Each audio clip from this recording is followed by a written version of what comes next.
लोकप्रिय पंतप्रधान आदरणीय नरेंद्र मोदी यांनी पाकिस्तानला हिंदुस्थान काय आहे हे दाखवून दिलंय आणि प्रामुख्याने हिंदुस्थानमध्ये जी दादागिरी गुंडगिरी त्यांच्या दहशतवादी कृत्याच्या माध्यमातून चालू होती त्यांना धडा शिकवण्याचं काम ताबडतोब केलेलं आहे आणि समस्त हिंदुस्थानचे 140 कोटी लोक त्यांच्या बरोबर आहे आणि आजही ज्या पद्धतीनं त्यांनी पाकिस्तानमध्ये घुसून आपल्या जे ऑपरेशन सिंदूर होतं त्या सिंदूरची कारवाई केली त्याबद्दल त्यांचं समस्त भारतीयांच्या वतीनं मी अभिनंदन करतो आणि आजही देशाला ते संबोधित करत असताना पंतप्रधान जो मार्ग ह्या देशाला दाखवतील त्या मार्गानं आमचे सगळे ह्या देशातले नागरिक जातील याची मला खात्री आहे। आज 8 वाजता ते काय बोलतात त्याकडे सगळ्या देशाचं लक्ष लागलेलं आहे। निश्चितपणे 8 वाजता त्यांच्या भाषणानंतरच पुढली प्रतिक्रिया काय आहे ते आम्ही सांगू शकतो। संजय राऊतांनी आज परत सांगितलं संजय राऊत बघा, संजय मध्यंतरीच्या काळामध्ये जेव्हा भारत पाक युद्ध चालू होतं तेव्हा टीव्हीवर फक्त भारत पाक युद्धाच्या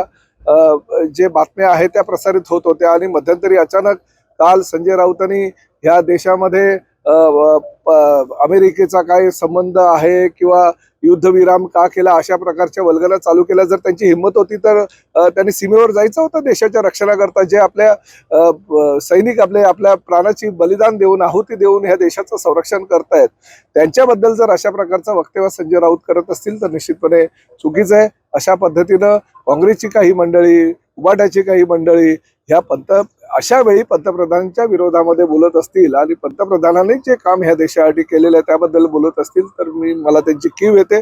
जर भविष्यामध्ये त्यांना अशी एवढीच काळजी असेल तर त्यांनी जाऊन देशावर आपल्या देशाचं रक्षण करायला हवं। म्हणतात संजय राऊत यांनी लाहोरमधून उभं राहावं, मस्के म्हणतात आहेत की संजय राऊत यांनी लाहोरमधून नाही, संजय राऊत यांनी सर्वप्रथम आपल्या देशाच्या संरक्षणासाठी सीमेवर जावं असं माझं मत आहे।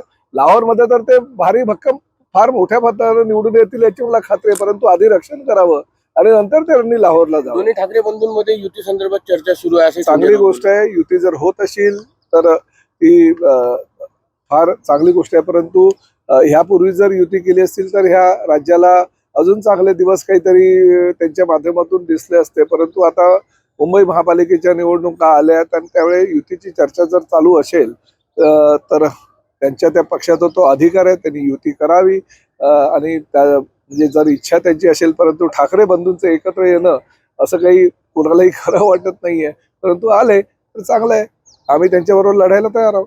पर्यावरण विभागात मेगा भरतीचा काही नाही, एसटी महामंडळाच्या मध्ये आता जवळजवळ 1 लाख कर्मचारी आमचे आहेत आणि प्रामुख्याने एसटी महामंडळामध्ये आता 12,400 गाड्या आहेत आणि भविष्यामध्ये दर वर्षाला 5,000 यानुसार आम्ही एसटी घेणार आहोत। परंतु जर पुढे भविष्यामध्ये कामगारांची गरज लागली तर आम्ही दुसऱ्या कुणालाही भाडेतत्वावर गाड्या घेऊन त्यामध्ये भाड्याचे कर्मचारी भरण्यापेक्षा आम्ही आमच्या कर्मचाऱ्यांना बळ देऊ आणि गरजच पडली तर एसटी मध्ये नवीन आम्ही तरुणांची भरती करू, ह्यासाठी आम्ही तो निर्णय घेतलेला आहे। परंतु सध्या तरी एवढी गरज आम्हाला वाटत नाहीये, परंतु जर एसटी वाढल्या आणि कर्मचाऱ्यांची संख्या जर कमी असेल तर निश्चितपणे आम्ही भरती करू।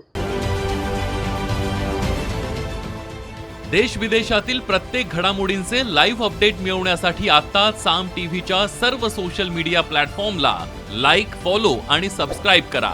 तसंच सर्व नोटिफिकेशनसाठी बेल आयकॉन प्रेस करायला विसरू नका।